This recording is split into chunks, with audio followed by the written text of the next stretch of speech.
Hello everyone. So I just wanted to say I had a fantastic time at the Low Carbon Conference, met some great people that are all passionate about uptaking traceability and sustainability in regards to productive agri-food systems. So great conference, and I'll definitely be there next year. I thought I'd just record my presentation for anyone who couldn't make it just because it was the last slot of the day. So I'll dive straight into it. So during this segment, we're going to discuss the growing demand for food through sustainable practices and digital traceability. So by the year 2050, we're looking at a global population of 9.7 billion, and food production must ramp up by an astonishing 70%. As we intensify our farming practices to meet this demand, we also face an expected increase in the prevalence of livestock disease.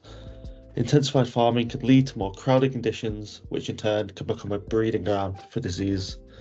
But there is hope. Proactive health management and disease control measures can prevent outbreaks, and the key to this is the uptake of digital traceability of livestock movement. So let's start at the very beginning, where our story unfolds with the emergence of Homo sapiens some 350,000 years ago. Yet it took until about 12,000 BC for a significant development to occur, the advent of agriculture. By this time, our ancestors were transitioning from a nomadic lifestyle to more settled forms of existence, and the world population stood at roughly 4 million people. As we move forward in time, we reach the first population growth inflection point. From 10,000 BC to 1700 AD, the growth rate was modest, averaging approximately 0.04 to 0.05%. During this millennia, agricultural advancement began to push against the natural limits of our environment, but the Earth's carrying capacity and technological constraints kept population growth check, and natural events such as the Black Death kept the population in check. By the time we reached the 18th century, the Renaissance period, and the scientific revolutionary period, a surge in numbers was noted. And as I said, this coincided with the agricultural revolution, so a surge in technological advancement, and the industrial revolution. And common practices that were included during this was crop rotations, which in turn enhanced food production. A pivotal moment in human history was marked by the Haber Bosch process in 1909. This revolutionized agriculture by synthesizing fertilizers from nitrogen in the air, significantly increasing the Earth's carrying capacity and boosting population growth. So Haber Bosch managed to pluck nitrogen from the air, which led to synthetic fertilizers, which in turn drastically improved the amount of crop production. So over the 20th century, we witnessed another surge as global life expectancy rose. This was thanks to advances in medicine and public health. One such practice was the introduction of antibiotics, which saw a takeoff after World War II and World War I. The global life expectancy reached 67 years at the start of the 2000s, but by 2023 it now stands at 73 years, and this is continuingly to grow.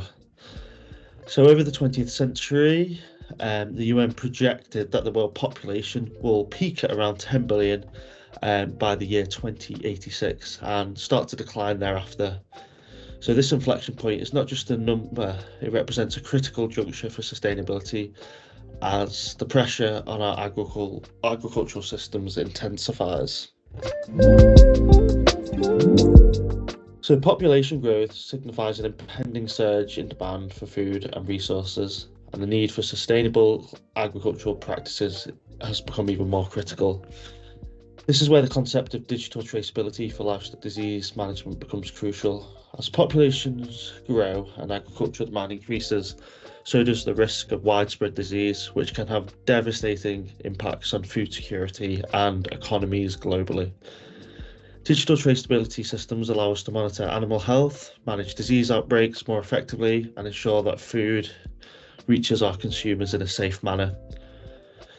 We can ensure that as the world population grows, we are not only ready to meet the demand, but we are also protecting the integrity of our food supply chain. As we move forward, it's clear that digital traceability isn't just a tool for managing livestock, it's necessary for ensuring global food security sustainability in the face of a rapidly changing demographics dynamically globally. As we examine the role of digital traceability in managing livestock, it's essential to consider it within the expansive framework of sustainability. The following areas are critical components that uphold sustainable practices in livestock farming. They are closely linked to both animal well-being and the integrity of our food sources. So there's resource management, environmental health, economic stability, adaptation and mitigation of climate change, which was a huge topic at the low carbon farming conference, ensuring food security, equity in society, and addressing health issues. That's not just for livestock in itself, but that encompasses public health concerns as well. As we all see, COVID-19 had zoonotic origins, and the influenza pandemic in the early 20th century, known as Spanish flu, also had zoonotic origins. So the foundation of these components is strengthened by digital traceability, which serves as a tool for mitigating economic losses and environmental harm. Clearly, the implementation of digital traceability can greatly diminish the spread of animal diseases and expedite the response to any such outbreaks. It's also worth noting that a significant proportion of consumers, I think it's close to approximately 60%, especially amongst Gen Z, where it is higher, are prepared to invest more in products that guarantee complete openness, traceability, and this reflects the growing concerns about the environment, food safety, and ethical practices. As we confront the growing demand of heightened food requirements, incorporating digital traceability into our farming methodologies is not just advantageous, it is critical. It's a critical ingredient for enduring sustainability and economic resilience. So, going back, let's begin with disease control and management. Traceability isn't just about data, it's about the rapid response and containment measures during disease outbreaks. When we know an animal's history and location, health officials can swiftly act, isolating and managing incidents, thereby curtailing the spread of disease and protecting our livestock populations globally, so not just within the UK. Traceability also opens doors, literally, to market access and builds consumer confidence. Transparency is no longer a luxury, it's a requirement. Consumers in international markets are demanding it. With traceability, we maintain market access, consumer trust, and we ensure that our products are favoured on the global stage.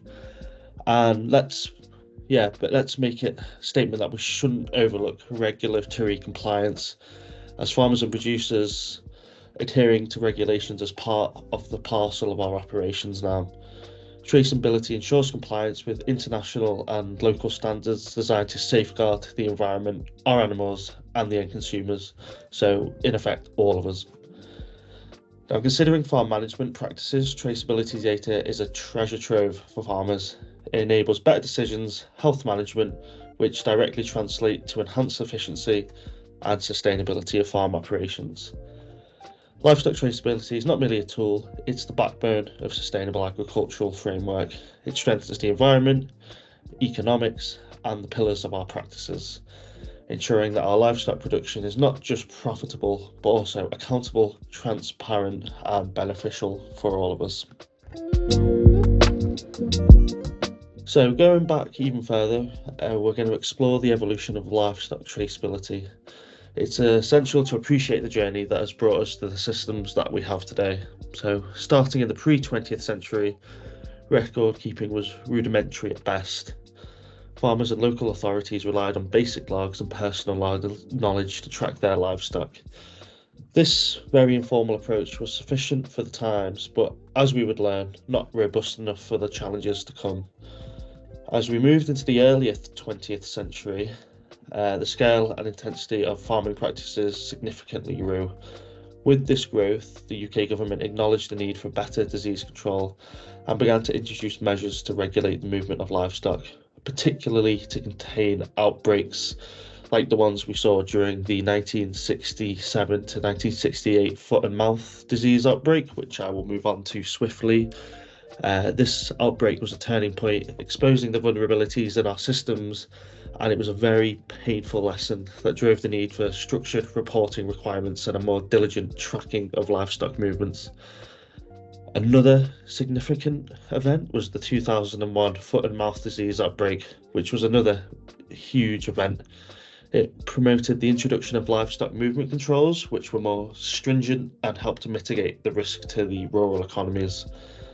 Then we saw technological innovations, such as the 1990s cattle tracing system, CTS as it's commonly known, and this was in response to the mad cow disease crisis, and the early 2000s AMLS2 system, which marked the digital age of animal licensing. The late 2000s brought the adoption of electronic identification for sheep and goats, and this move was pivotal. It allowed for better traceability and disease controls throughout electronic tags, and that's something we embrace now with the Livestock Information Service. So in the 2010s, the ARM system further revolutionized tracking, providing a centralized database and reporting system that enhanced the spread of disease, accuracy, and data processing. And in 2022, with the launch of Livestock Information Service, we are entering a brand new era. So this service encapsulates the cumulative learnings and advancements, providing a comprehensive system for the tracking of sheep, goats, and deer.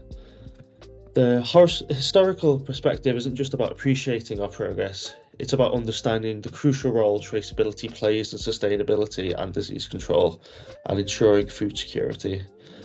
As we look into the future, the lessons from the past will guide our strategies, technologies, and policies to further strengthen our agricultural practices. So, as mentioned, a pivotal moment in the history of livestock disease was the 2001 foot and mouth disease outbreak, which we'll reflect on now. The outbreak illustrated the devastating impact of livestock disease, both in terms of animal health, economic impact, and astonishingly, over 6 million cows and sheep were culled to halt this disease, a staggering number that really does speak to the outbreak of the severity. The UK economy felt the repercussions deeply, with the agricultural sector shouldering an estimated economic loss of 8 billion, and this was at the time. So adjusted for inflation, this is approximately 14 billion today.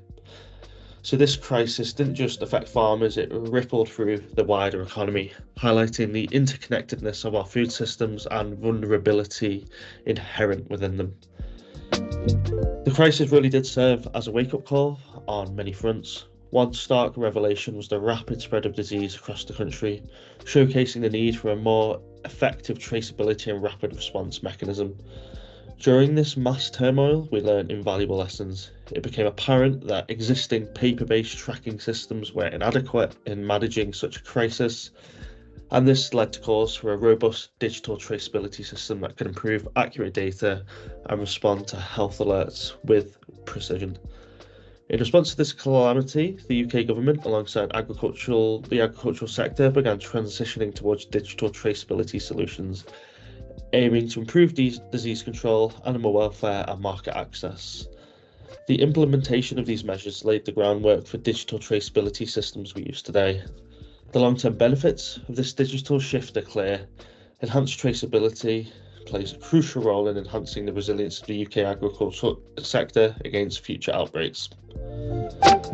In the ongoing discussions about the importance of health management and disease control in agriculture, we must highlight two significant threats that continue to repeatedly impact the UK: avian influenza and one that's common in the media currently, blue tongue virus.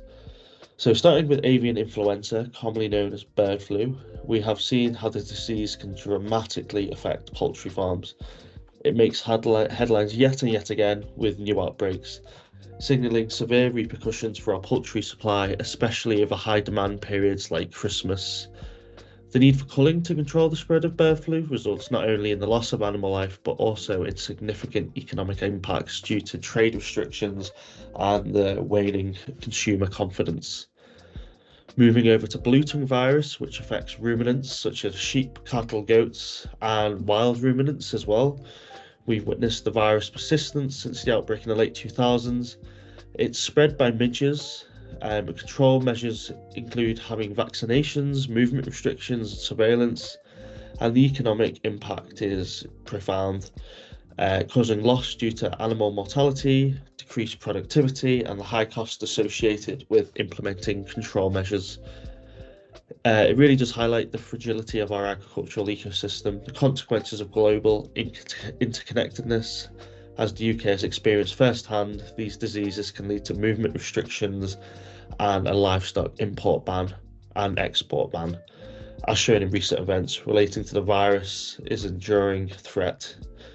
These cases really do empathise the need for advanced surveillance and traceability systems. As we face such ongoing threats, we must commit to vigilant monitoring, swift action in response to disease alerts, and the incorporation of technology in our strategies to mitigate disease. So, moving on to the biology of new livestock diseases. The R rate of diseases indicates the average number of cases one infected animal is expected to cause in a population where all animals are susceptible to infection. Animal diseases often exhibit a really high R rate upon first introduction into a new population, and this is for several reasons. In relation to human health, the extremely transmissible COVID Delta variant had a high rate, astonishingly above 5. So factors contributing to a high R rate is that firstly, there is a lack of immunity in the population. So this leaves the population wholly vulnerable to new infections at the high. And alongside this, high density living conditions amongst livestock make it even more dangerous. Moreover, diseases may be asymptomatic, like we experienced with COVID-19, and this complicates control efforts. The movements of animals, whether for trade or other reasons, is a pathway that enables the crossing of geographic boundaries of disease, and it's important to state diseases, they don't know any geographic boundaries. They can spread wherever they want to. So rigorous biosecurity and rapid responses are vital in managing such diseases. The table here really does give a reflection and overview of existing sheep diseases, their causes, symptoms, estimated rate of spread, and impact on farms. From the well-known foot and mouth disease with a rapid spread of 2 to 3 days to the more gradual progress of scrapie, these diseases each carry their challenges and economic impacts, from direct costs such as culling to longer-term effects such as trade restrictions. Alarmingly, paper movements can take up to an astonishing 28 days to be processed, and this clearly would not suffice in the face of new contagious diseases. The UK really does lead in the charge for integrating new technology into livestock management to enhance animal welfare, which in turn boosts productivity and fosters our environmental sustainability. So some common key innovations include electronic identification, precision livestock farming, robotic milk systems, livestock monitoring drones, feed optimization software, genomic selection, which is becoming paramount for livestock management, virtual fencing and grazing. So these examples underscore the UK's commitment to leveraging technology for a more sustainable, efficient and advanced agricultural sector. So as I've mentioned previously, we can use humans as a case study. A critical aspect of the global response to the COVID-19 pandemic was digital traceability. So we'll start with the enhanced contact tracing. Digital tools revolutionised the way we identified and notified those who have been exposed to the COVID-19 virus. Compared to traditional methods, these digital solutions are far more rapid and accurate, streamlining the process for making it more efficient. When it comes to monitoring and surveillance, real-time data on the spread of the virus and identification of hotspots have allowed for targeted interventions. So targeted lockdowns, hotspots were identified and we could contain the virus to those areas. I remember Liverpool was one of these hotspots. So as painful as it was, it was contained within that area at the time. This has not only been pivotal with local communities, but also in supporting global coordination efforts to contain the viruses. In supply chain management, the integrity and delivery of essential goods, personal protective equipment, and medical supplies have been safeguarded by digital traceability systems. These systems have been crucial in preventing shortages of PPE and optimizing the distribution of health essentials to areas of high need. Obviously, it was very important for the vaccine program. Vaccines were prioritised to areas that had high numbers of transmission and impact at the time. So, digital traceability aids in the enforcement of travel restrictions, as I mentioned, quarantines and lockdown measures.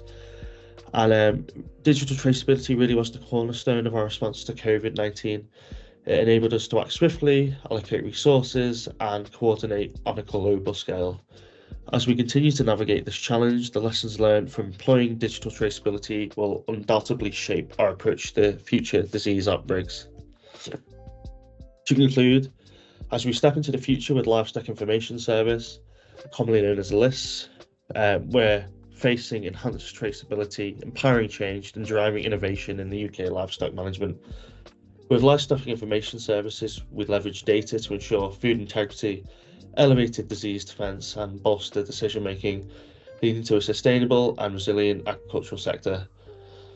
By adopting this, you can join the movement, setting a new standard for livestock management, optimising productivity, and strengthening our economy. Together, we're building a smarter, stronger future for agriculture. Discover more and more and become part of this revolution at the Livestock Information Service, and let's together transform livestock management together.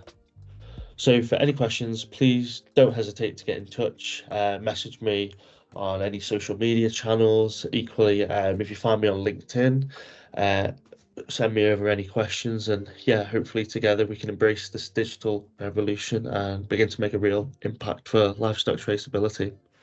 Thank you.